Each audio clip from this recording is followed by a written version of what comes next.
আসসালামু আলাইকুম, কি অবস্থা সবার? আমরা এতক্ষণ পর্যন্ত রিগ্রেশন রিলেটেড অনেক রকম আলোচনা করলাম, gradient descent, stochastic gradient descent, mini batch, ঠিক আছে। এখন আমরা আসবো একটু হালকা জিনিসে, মজার জিনিসে, ক্লাসিফিকেশন। ক্লাসিফিকেশন নাম দেখে কি বোঝা যাইতেছে? ঠিক আছে, ধরো আমি ভালো স্টুডেন্ট নাকি ভালো স্টুডেন্ট না, ঠিক আছে, এটা একটা ক্লাসিফিকেশন, ইয়েস অর নো। ঠিক আছে, লেভেলটা থাকবে আমার এরকম আর কি, ইয়েস নো টাইপের। এখানে ক্লাসিফিকেশন করা যাবে। খালি কি ইয়েস নো থাকতে হবে না। মনে করো যে তোমার কাছে কিছু এরকম ডেটা দেওয়া আছে, বলতে হবে কোনটা আপেল, কোনটা কলা, কোনটা আঙ্গুর, কোনটা কমলা। এটাও ক্লাসিফিকেশন। এর সামনে অনেকগুলো ফল দেওয়া আছে, তোমার বলতে হবে যে কোনটা কোন ফল। এটা হচ্ছে আমার ক্লাসিফিকেশন। ঠিক আছে, তো ক্লাসিফিকেশন হচ্ছে খুব মজার একটা টেকনিক। আউটপুটটা থাকবে আমার এরকম যে ইয়েস নো হইতে পারে, অথবা কোনো ফলের নাম হইতে পারে, ফুলের নাম হইতে পারে। ঠিক আছে, তারপর অন্য কোন ওই যে একটা ডায়াবেটিসের ওটা একটা ক্লাসিফিকেশন টাস্ক ছিল। ঠিক আছে, যে এই লোকটা ডায়াবেটিস আছে নাকি নাই। তো এই জিনিসগুলো হচ্ছে খুব মজার। সো ক্লাসিফিকেশনের একদম বেসিকটা কি, এইটাই এই ভিডিওতে দেখবো। পরবর্তীতে আমরা যখন কোডে যাব তখন আমরা একদম ইন ডেপথ আলোচনা করব।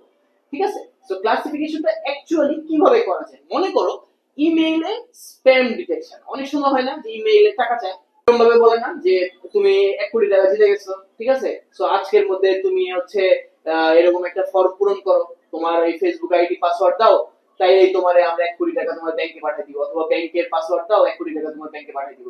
ঠিক আছে, এই ধরনের স্প্যামাররা অনেক সময় বা হ্যাকাররা এই কাজগুলো করে থাকে, ইমেইলের মাধ্যমে হ্যাক করে থাকে।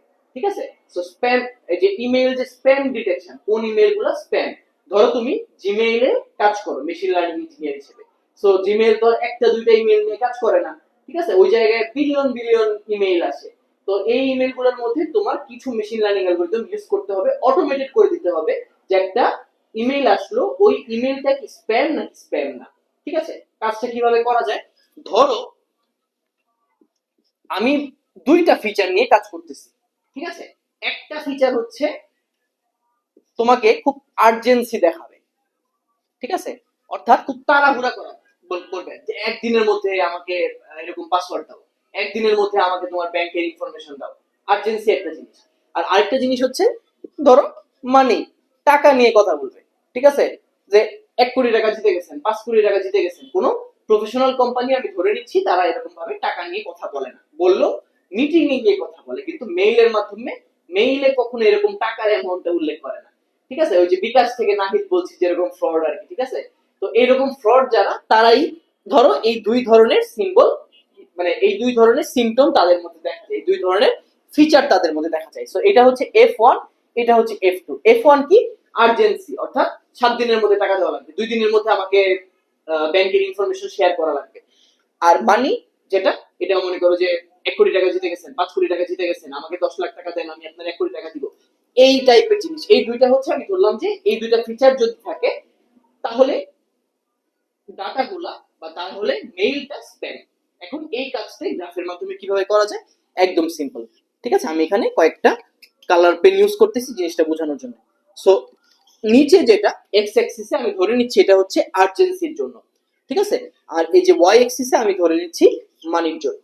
ঠিক আছে, এখন ধরো কিছু ডেটা, যে ডেটাগুলা এরকম রিজিয়নে, ঠিক আছে, এই রিজিয়নটাতে যেখানে আর্জেন্সিও হাই, সো যেই জায়গায় আর্জেন্সির রেটও হচ্ছে হাই, অর্থাৎ এই মেলগুলাতে এরকম আর্জেন্ট যে সিমটমটা, এই সিমটমটা পাওয়া গেছে।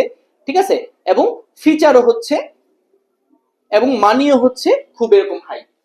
ঠিক আছে, এইগুলা আমি বলে দিচ্ছি যে এই যে সবুজ কালি দিয়ে যে জিনিসগুলো দেওয়া, এগুলো হচ্ছে আমার স্প্যাম। ঠিক আছে, আর হইতে পারে তোমার বাবা তোমাকে মেইল করছে, মেইলে বলছে আমাকে বিকাশে 1000 টাকা পাঠাও, অথবা ক্যাশ আউট করে নিয়ে আসো, এই ধরনের কোনো আর্জেন্ট কিছু একটা বলছে, ওখানে টাকার কথা বলছে, কিন্তু ওইটা তো আর ফেক না। তুমি যদি এখন এই কাজ না করো তাহলে দেখা যাবে যে তোমার বাবা হয়তো আর্জেন্ট কোনো একটা কল করতে পারবে না, তোমার বাসায় এসে দেখবে মাই কল আসছে। ঠিক আছে, সো ওই জিনিসগুলোও মানে সবকিছু, সব মেইল যে একদম স্প্যাম তা কিন্তু না, বা সবাই যে একদম হ্যাকার তা না। ঠিক আছে, অনেক সময় ইম্পর্টেন্ট জিনিসও তো আসে। ফর এক্সাম্পল তুমি বাইরের একটা ভার্সিটিকে প্রফেসর, বাইরের ভার্সিটির প্রফেসরকে তুমি মেইল করছো। ঠিক আছে, সো উনি রেসপন্স ব্যাক করছে, এখন এটা কি স্প্যাম? এটা তো স্প্যাম না। তো অবভিয়াসলি আমার এখানে ডিটেক্ট করা লাগবে। তো ধরে নিচ্ছি যে এইরকম কিছু রিজিয়নে কিছু ইমেইল আছে যেই জায়গায় আমার আর্জেন্সিও এত নাই, আবার হচ্ছে যে জায়গায় আমার মানির পরিমাণটাও তুলনামূলক কম, আমি ধরে নিচ্ছি আর কি, ঠিক আছে। এখানে অবভিয়াসলি আরো যখন আমরা ফিচার অ্যাড করবো, আরো 10-12টা ফিচার অ্যাড করবো, তখন আমার এই যে মডেলটা আরো বেশি অ্যাকুরেসি হবে। যত বেশি আমি ফিচার থাকবে, ঠিক আছে, তত বেশি আমার মডেলটা অ্যাকুরেট হবে। এখন এই জায়গায় কিভাবে কাজটা করা যায়, ঠিক আছে, এটা নট স্প্যাম, ঠিক আছে, লাল হইলে নট স্প্যাম, সবুজ হইলে স্প্যাম, লাল সবুজের বাংলাদেশ, ঠিক আছে। এখন এই জায়গায় কিভাবে আমরা বুঝতে পারবো যে একটা ডেটা, ধরো একটা ইমেল, এই যে আমি বললাম এই ইমেলটা আমি টেস্টিং এ দিলাম, ঠিক আছে, আমি বললাম যে বলো তো ভাই এই ইমেলটা কি স্প্যাম নাকি স্প্যাম না, তো এটা তো একটু এই রিজিয়নে পড়ছে, তো এটা আমি বলে দিতে পারি স্প্যাম, ঠিক আছে। আবার ধরো এই যে এখানে একটা ইমেল, এই ইমেলটা কি স্প্যাম নাকি স্প্যাম না, তুমি বলবা ভাই এটা তো দেখতেছি রেড রিজিয়নে পড়ছে, এখানে হচ্ছে আর্জেন্সিও একটু কম, টাকার পরিমাণটাও মাঝামাঝি, ওকে ভাই এটা এটা হচ্ছে স্প্যাম না, এটা হচ্ছে ভালো ইমেল, ঠিক আছে, মানে লেজিট ইমেল। এখন আমি তোমারে বললাম যে এই রকম একটা রিজিয়নে আমাকে বলো, তখন কিন্তু আমাদের একটা কনফিউশন হয়ে যাবে, কারণ এটা দুইটার মাঝামাঝি পড়ে গেছে, তুমি এটার স্প্যামও বলতে পারতেছো না, তুমি এটার নট স্প্যামও বলতে পারতেছো না, ইয়েস নো কোনো কিছু বলতে পারতেছো না, ঠিক আছে, একটা কনফিউশনের মধ্যে তুমিও পড়ে গেলে, তোমার মেশিন লার্নিং মডেলও পড়ে গেল। আমরা এই জন্য যে কাজ করব, এই দুইটার মাঝামাঝি বরাবর আমরা একটা বাউন্ডারি ড্র করব, ঠিক আছে।